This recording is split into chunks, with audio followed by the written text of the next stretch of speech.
அடிப்படையில் எல்லாம் டிராவிடியன்ஸ், அவன் பார்வையில் எல்லாம் சூத்ராஸ். ஆகவே அவங்களுக்கு கொடுமைகள் இருந்தது. சாதி கொடுமை என்பது எஸ்சி எஸ்டிக்கு மட்டுமே எதிரானது அல்ல, ஒவ்வொரு சாதிக்கும் எதிரானதுதான் சாதிய கட்டமைப்பு. சாதி ஒழிப்பு என்பது எஸ்சி எஸ்டி மக்களுக்கான கோரிக்கை அல்ல, சகோதரத்துவத்தை விரும்புகிற ஒவ்வொருவரின் கோரிக்கை அது. ஜனநாயகத்தை மதிக்கிற ஒவ்வொருவரின் கோரிக்கை அது. சமத்துவத்தை விரும்புகிற ஒவ்வொருவரின் கோரிக்கை. அதனால்தான் தன்னியல்பா அண்ணன் சத்யராஜ் இங்க சொன்னாரு, சாதி ஒழிப்பே தமிழ் தேசியம். நான் 1990களில் எழுதின பல முழக்கங்கள்ல இது ஒண்ணு, சாதி ஒழிப்பே மக்கள் விடுதலை. அதன் பிறகு துண்டறிக்கைகளில் சாதி ஒழிப்பே தமிழ் தேச மக்கள் விடுதலை அப்படின்னு அடிச்சிருப்பேன். அதெல்லாம் பழைய துண்டறிக்கைகளை பார்த்தீங்கன்னா தெரியும். இதெல்லாம் 90, 91, 92. அப்பெல்லாம் நீங்க யாரும் இங்க இருக்கிறவங்க கட்சிக்கு வந்திருக்க மாட்டாங்க, ஒரு சில பேரை தவிர. மதுரையிலிருந்து அந்த தோழர்களுக்கு தெரியும், துண்டறிக்கைகள் எடுத்து பார்த்தா தெரியும். சாதி ஒழிப்பே மக்கள் விடுதலை, இதுதான் நம்முடைய இந்த இயக்கத்தை நான் தொடங்கிய போது, தேர்தல் அரசியலில் ஈடுபடாத போது நான் முன்வைத்த முதல் முழக்கமே இதுதான். இன்னைக்கு தன்னியல்பா அண்ணா அதை பேசுறாருன்னா அவரு இடதுசாரி சிந்தனையாளராக இருக்கிறார், பெரியாரியவாதியாக இருக்கிறார். அதனால் அவருக்கு தன்னியல்பாக இது வருகிறது. இங்க தமிழ் தேசியம் பேசுகிறவர்கள் யாராவது சாதி ஒழிப்பை பற்றி பேசுகிறார்களா? அதை விட பெரிய அபத்தம் என்னவென்றால், பெரியாரை எதிர்த்து தமிழ் தேசியம் கட்டுகிறார்கள். தமிழ் தேசியத்தின் உண்மையான எதிரி யார் என்பதை கூட உங்களால் அடையாளம் காண முடியவில்லை என்கிற போது நீங்கள் எப்படி தமிழ் தேசியத்திற்கு ஆதரவான சக்தியாக இருக்க முடியும்? இது பெரிய முக்கியமான ஒரு செய்தி. இது தமிழ் தேசியம் பேசுகிறார்கள், போலி தமிழ் தேசியத்தை பேசுகிறார்கள். உள்ளபடியே தமிழ் தேசியத்தின் எதிரி எதுவாக இருக்க முடியும் என்றால் இந்திய தேசியமாகத்தான் இருக்க முடியும். தெலுங்கர் எப்படி தமிழ் தேசியத்திற்கு எதிராக இருக்க முடியும்? கன்னடன் எப்படி தமிழ் தேசியத்திற்கு எதிராக இருக்க முடியும்? அவனவன் தேசியத்தை அவனவன் கட்டியமைக்க வேண்டும். ஒவ்வொரு தேசிய இனமும் ஒருங்கிணைந்து ஐக்கிய முன்னணியை கட்டி எழுப்ப வேண்டும். வலிந்து இந்திய தேசியத்தை அவர்கள் உருவாக்குகிறார்கள். அது இன்றைக்கு பிஜேபியால் முன்வைக்கப்படுகிற இந்துத்துவ தேசியமாக இருக்கிறது, மதவழி தேசியமாக இருக்கிறது. அதையெல்லாம் பேசாமல், அதையெல்லாம் எதிர்க்காமல், அதையெல்லாம் அம்பலப்படுத்தாமல், அவர்கள்தான் இவ்வளவுக்கும் காரணம் என்று சொல்லாமல், அவர்களுக்கு பின்னால் இருக்கிற அதானி அம்பானி போன்ற பெருமுதலாளிகளை பேசாமல் பெரியாரை போய் எதிர்க்கிறார்கள் என்று சொன்னால் இவர்கள் யாருடைய ஆட்கள் என்பதை புரிந்து கொள்ள வேண்டும். தோழர்களே, மத பெருமிதம் பேசுகிற இடத்தில் நீங்கள் எச்சரிக்கையாக இருக்க வேண்டும். சாதி பெருமை பேசுகிற இடத்திலே எச்சரிக்கையாக இருக்க வேண்டும். திராவிட அரசியலை எதிர்ப்பவர்களிடம் எச்சரிக்கையாக இருக்க வேண்டும். அதிலும் குறிப்பாக பெரியாரை விமர்சிப்பவர்களிடம் எச்சரிக்கையாக இருக்க வேண்டும். இது ஒரு மெசேஜ் நான் சொல்றேன், ரொம்ப முக்கியமான செய்தி இது. எல்லோரும் இங்கே குழப்பிக் கொண்டிருக்கிறார்கள். கருத்தியல் அடிப்படையில் நமக்கு ஒரு தெளிவு தேவை, நமக்கு ஒரு தொலைநோக்கு பார்வை தேவை. அதிமுக வெறும் அரசியல் ஆதாயம் கருதி இன்றைக்கு பாரதிய ஜனதாவோடு சேர்ந்து கொண்டு நியாயப்படுத்தி பேசிக் கொண்டிருக்கிறார்கள். உள்ளபடியே எம்ஜிஆருக்கும் ஜெயலலிதாவுக்கும் அவர்கள் விசுவாசமாக இருந்திருந்தால் அவர்களால் பிஜேபியோடு சேரவே முடியாது. எடப்பாடி பழனிசாமி அவர்கள் மீது நான் மரியாதை வைத்திருக்கிறேன். நீங்கள் மிகப்பெரிய வரலாற்று பிழையை செய்கிறீர்கள். சமூக நீதி அரசியலை கற்று வளர்ந்த அதிமுக தொண்டர்களை எல்லாம் பாஜகவுக்கான ஆட்களாக மாற்றிக் கொண்டிருக்கிறீர்கள். சங்க பரிவாரங்களுக்கு தொண்டு செய்யக்கூடிய தொண்டர்களாக மாற்றிக் கொண்டிருக்கிறீர்கள்.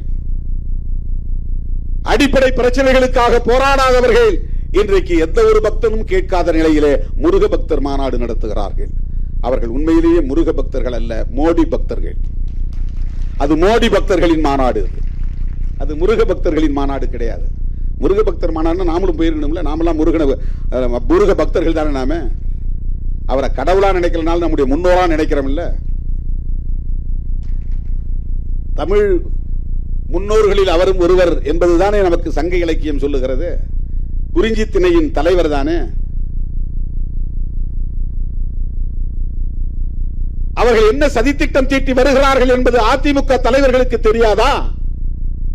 RSS நிகழ்ச்சியிலே போய் கலந்து கொள்ளக்கூடிய அளவுக்கு எப்படி நீங்கள் நீர்த்து போனீர்கள்?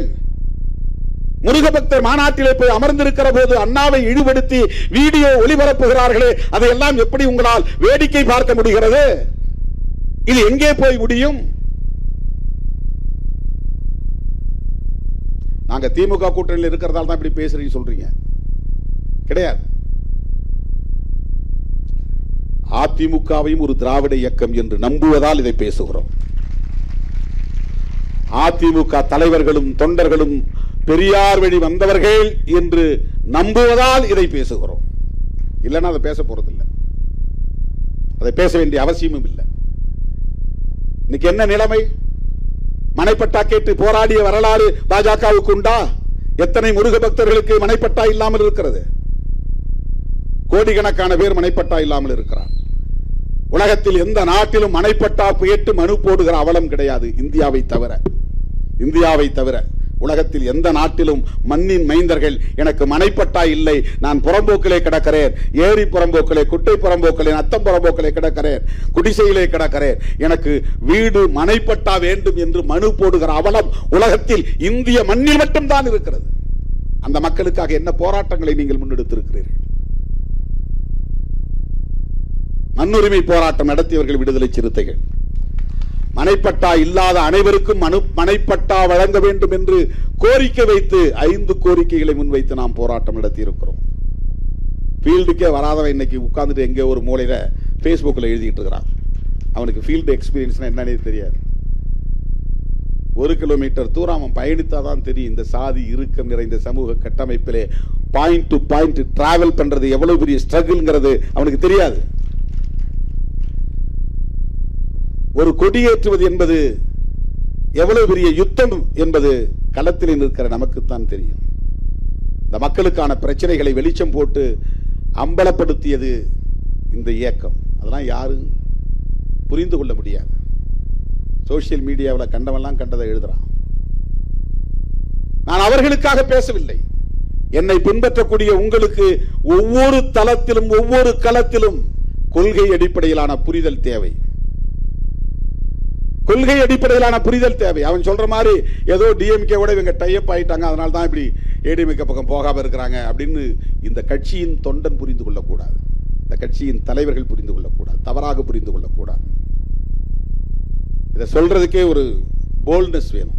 நாங்க இவங்களோட சேர மாட்டோம், இவங்களோட நாங்க டிராவல் பண்ணுவோம், தொடர்ந்து டிராவல் பண்ணுவோம் அப்படிங்கிறது அதுக்கு ஒரு கட்ஸ் வேணும். வேற யாராவது சொல்லுங்க பார்ப்போம். அரசியல் களத்தில் எங்களுக்கு ஏற்படுகிற இழப்புகளை பற்றி நாங்கள் கவலைப்படவில்லை. தேர்தல் இழப்புகளை பற்றி, தற்காலிக இழப்புகளை பற்றி, கருத்தியல் ரீதியாக இந்த மண்ணை பண்படுத்திய தலைவர்கள், பெரியார் உள்ளிட்ட தலைவர்கள் இன்றைக்கு விமர்சிக்கப்படுவதை, அவர்களுக்கு எதிரான அரசியல் பேசப்படுவதை அதிமுக போன்ற கட்சிகள் எப்படி வேடிக்கை பார்க்கிறது? இன்றைக்கும் தோழமையோடு தான் இதை நான் சுட்டிக்காட்டுகிறேன். அதிமுகவை இன்றைக்கும் ஒரு திராவிட இயக்கமாக நம்புவதால், ஒரு தோழமை இயக்கம் என்று கருதி இதை நான் முன்வைக்கிறேன். ஜெயலலிதா அம்மையார் பார்ப்பன சமூகத்தில் பிறந்தவர்தான். அவர் வெறும் தேர்தலுக்கான பிரச்சாரமாக செய்யவில்லை, உளப்பூர்வமாக சொன்னார். பாஜகவிடம் நாங்கள் ஏமாந்து விட்டோம், மோடியிடம் நாங்கள் இனி எந்த காலத்திலும் உறவு வைத்துக் கொள்ள மாட்டோம். அவர் சொன்ன வாக்குறுதியை நிறைவேற்ற வேண்டாமா? ஜெயலலிதா அவர்களின் வழிவந்தவர்கள், RSS இயக்கத்தை எச்சரித்தவர் எம்ஜிஆர். அவர் தமிழ் மண்ணை சார்ந்த எந்த சாதியிலும் பிறக்காதவர். இந்த சாதியில் நான் ஓபிசி அல்லது எம்பிசி அல்லது ஷெட்யூல் காஸ்ட் அப்படின்னு சொல்லக்கூடிய எந்த பட்டியலுக்குள்ளும் வராதவர் எம்ஜிஆர். ஆனால் அவருக்கு இந்த மண்ணின் மீது அக்கறை இருந்தது, இந்த மக்களின் மீது அக்கறை இருந்தது. பெரியார் பேசிய சமூக நீதி அரசியலில் நம்பிக்கை இருந்தது. பெரியார் கொண்டு வந்த எழுத்து சீர்திருத்தத்தை சட்டப்பூர்வமாக்கினார். பெரியார் 100ஆண்டு விழாவை சிறப்பாக கொண்டாடினார். அந்த எம்ஜிஆர் RSS காரர்களை எச்சரித்தாரா இல்லையா? விமர்சித்தாரா இல்லையா? இன்றைக்கு அவர்கள் எதற்காக இந்த மாநாட்டை நடத்தினார்கள்? என்ன கோரிக்கையை முருக பக்தர்கள் வைத்தார்கள்? மதத்தின் பெயரால் மக்களை பிளவுபடுத்துகிறார்கள். இந்துக்கள் அல்லாதவர்கள் என்கிற பெயரிலே இங்கே சமூக பிளவினையை உருவாக்க பார்க்கிறார்கள். ஒரு காலத்தில் தேச பிரிவினை என்கிற கருத்து இருந்தது.